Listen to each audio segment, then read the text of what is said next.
अथी कंपाउंड भीतर जे कंपाउंड छै कंपाउंड भीतर जमा 3 आदमी रहे। एकटा अनीसा भ गेल आ दूटा लड़का छै जे एकटा एडिटिंग करे आ एकटा ओई साइड फोन पर बात करे।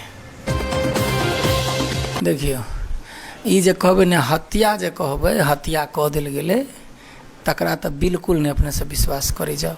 कारण यदि हत्या करे के रहती जे तो हम थोड़बे शादी क के अखन ओकरा कोन जात से कत जाके उठा दिलिए।